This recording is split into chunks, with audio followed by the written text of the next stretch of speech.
Enhancing emotional intelligence in new leaders can greatly improve their ability to connect with their teams and lead effectively. Here are some strategies to develop and enhance emotional intelligence for leaders. The first one is self awareness and reflection. You need to encourage new leaders to engage with self reflection, and this helps them understand their own emotions and strengths and areas for improvement.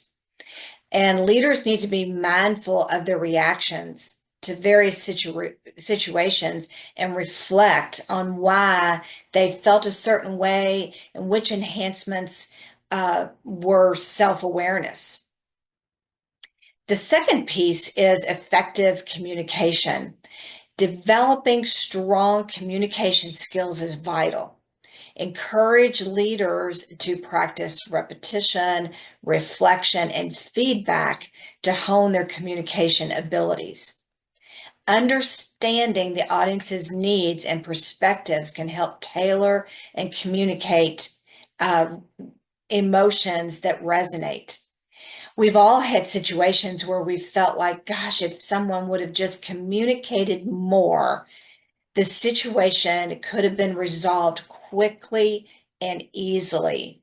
Communication is a huge skill for anyone, but really for leaders to be able to communicate the vision and the day to day things that need to happen in a business. Communication is essential. Communication is can come in multiple ways, either verbally, email, text, maybe a group teams. Communication is key in every situation. The next piece is empathy. You need to foster a culture of empathy by encouraging leaders to actively listen to their team members and build trust and rapport. Empathy involves understanding different perspectives and showing genuine concern for others' well being. I have people talk quite often about empathy. Empathy is different than sympathy. Sympathy is when something happens with someone and you say, "Oh, I'm so sorry that has happened." Whereas empathy is really trying to actively listen and understand what's happened with the other person and relate to them. That builds trust and rapport.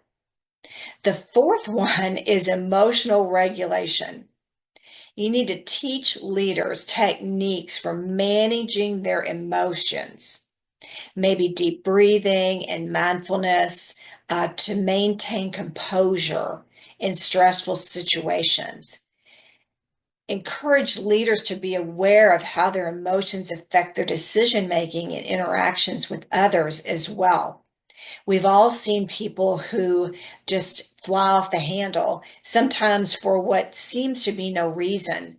And that is not being able to have a check on their emotions and in the situation. So encourage leaders to stop for a second, do some deep breathing before they fly off the handle. The fifth one is social skills development. You want to promote social interaction and collaboration, help leaders to build strong, authentic relationships with their teams. Encourage leaders to engage in activities to enhance their social awareness, group exercises, or team building workshops.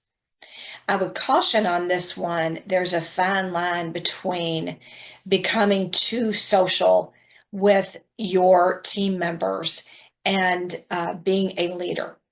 I've seen people who have taken a little bit of a stance of, oh, I'm going to go out after work and have a beer with the people or this or that. The challenge with that is that you really have to understand, and they have to understand where the line is drawn. And that if something, coaching needs to happen within the business, but we've had a beer the night before, how's that going to work? But I'll tell you from my experience, a lot of times a leader is not asked to do those types of things because it's a different relationship, and it should be a different relationship too. So number 6 is really big. Seek feedback from peers and mentors to gain insights into their strengths and areas for improvement. Constructive feedback helps leaders adjust their approach. So, two things about that. A leader should always be accepting of feedback, whether it be good or bad. You have to accept that in order to improve. The second piece about that is I belong to a Vistage Group, CEO group, for 10 years.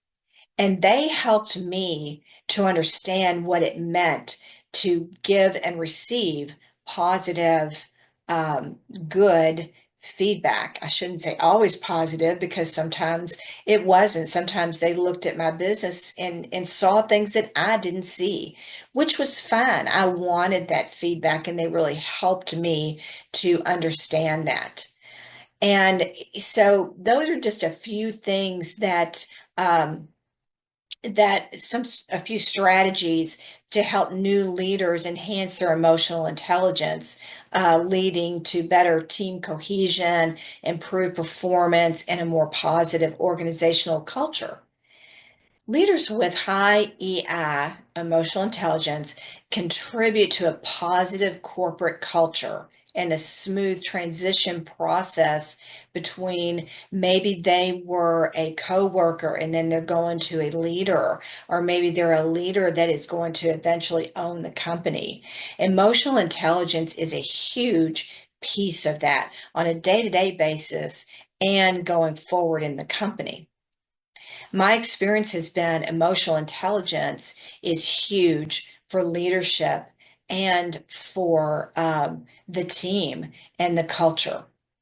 So if you want to know more information, I'm putting my contact information here so that, if you wanted to do an emotional intelligence assessment for you or someone on your team, and then would like to understand what all of the pieces mean, please reach out to me and I'd be glad to do that. The price on it is a great deal. So you would get the assessment along with the course for $275. That's a deal.